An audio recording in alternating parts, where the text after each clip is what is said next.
Anthony. Well, hopefully after this you'll have some plans in that notebook so that you can, as I say, make 2015 your best year ever. So welcome. Thank you very much for joining us on this webinar tonight. We've got lots of you on, so that's great. For those who don't know me, I'll just introduce myself a little bit. I'm Caroline Crone. I'm a personal performance coach and mentor.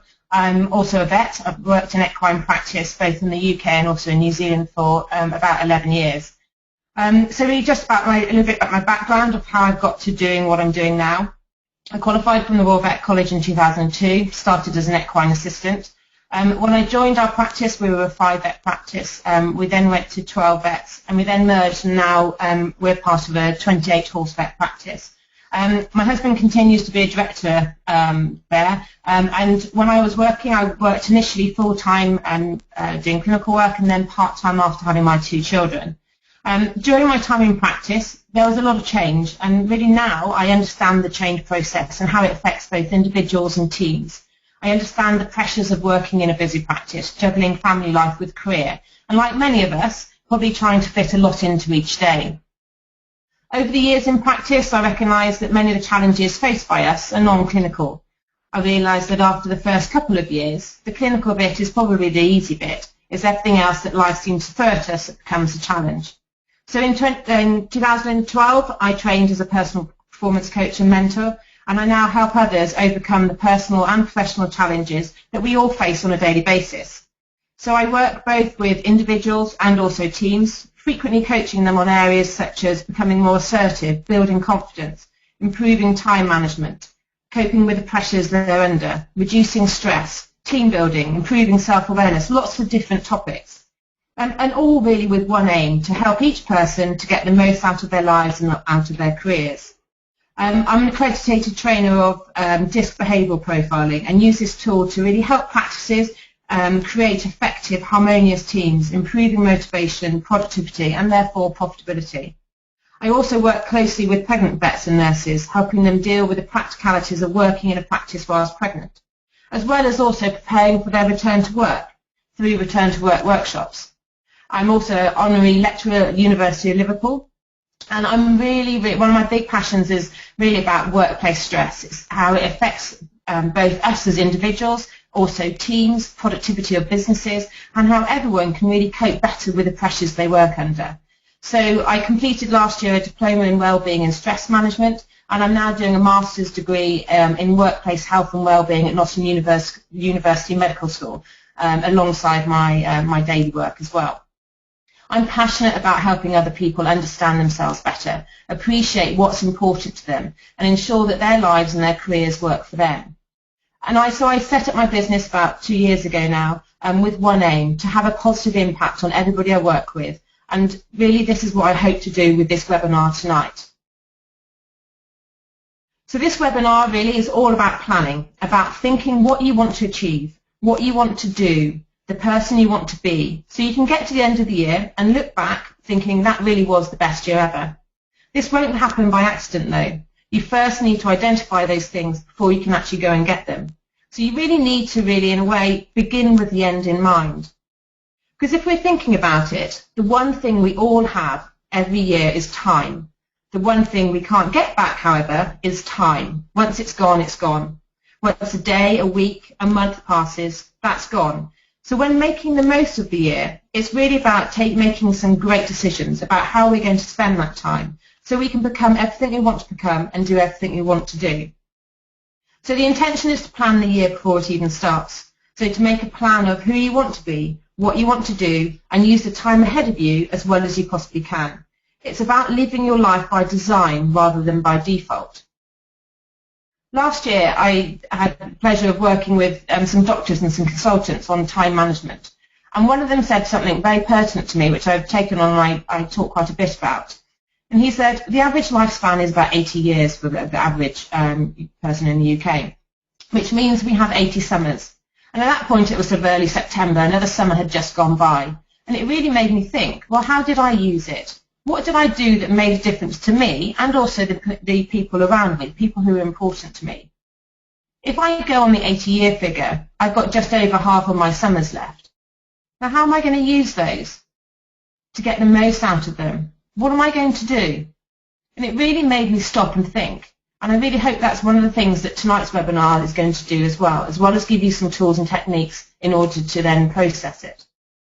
Because it's really all about being intentional about what you do in your time that you do have ahead. It's about making decisions about what you are going to say yes to and what you're going to say no to. Making a generalization, most people move from day to day without any great intention. Days roll into the next. So my plan is for you to stop this and be much more deliberate with the time that you do have, and to use it so you can be everything you want to be, everything you want to do, and everything you want to have.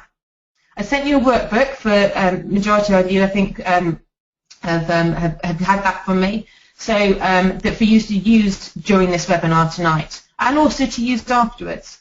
So please do use it, make notes on it, scribble on it, do whatever you want to do with it. But it's really important then just to use it to create your plan. And then if you want to after tonight, we can sit down together and go through that plan and make sure you have everything in place to make sure it works for you. So it becomes more of a goal, more of a more focused thing, rather than just a New Year's resolution, which tends to be, I think the average is by the 21st of January, 90% of people have let their New Year's resolution go.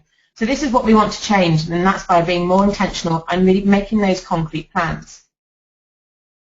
So what we're going to do is we're going to talk about 3 principles to start with. The first one is going to be destination. Thinking about our destination first. So this is all about really knowing what your end game is. It's about asking questions about where you want to be in the future, raising your awareness to your current situation, knowing what success means to you, knowing the direction you want to be heading in. So you can get to the end of the year to knowing that your ladder of success is against that right building. So if you turn to page 4 in your workbook, and on page 4 you have an area there, and it has the question, imagine if on the 31st of December 2015 you were walking down the street and bumped into yourself. What would you need to have done, and who would you have needed to become in order to be the person you are delighted to meet? So it's just something to think about. Just take a moment to maybe just jot some notes down. What is it that you need to have done, and who do you need to have become? What do you need to have had, and what experiences do you need to have experienced to be happy with where you are on December the 31st, 2015? So what do you want your health to be like? How do you want your important relationships to be? What hobbies do you have? How much fun are you having? What about your physical environment? Are you in the same place? Is it changed? What's happening at home? What's happening at work? What steps are you making in your career? Are you in the same job? Are you in a different job? And where are you at with your finances? All really just questions to think about. And we'll work through some exercises to raise your awareness to your current situation, where you are now. We're going to also look at the importance of having a person your own one is, helping you to identify where you're wanting to be. And then highlighting the gap between the two. So looking where you are now, where you want to be, and then making a plan to really close that gap, to move forward and to take action. One of the important steps of moving forward is also acknowledging maybe what's holding you back, that's hindering or limiting your progress. For some of you, it will be confidence. Others may be limiting beliefs that you've been living with for a long time. And these are things that we can work through together. The great thing about thinking about the year ahead like this, about really looking at where you want to be, you'll also question the reasons for you not already have got there. Why aren't you there now? Why? What has been holding you back? And realise that you really have a choice to stay the same or make choices, take action, and have the best year ever. And I'm here to help you support and empower you along the way. When we think about the second stage, it's about becoming more. It's really about the importance of growing along the way. So by the end of the year, you know more about yourself, so you grow and develop as a person. You know what's important to you, what you need to concentrate on. You're really true to yourself and everything you're wanting to achieve. We're all very good at knowing how we can improve our clinical skill set. So we can go on specific CPD, go to congresses, we can create in-house training. But does that really help you as a person? Yes, it may help you do a specific part of your job more easily, but does it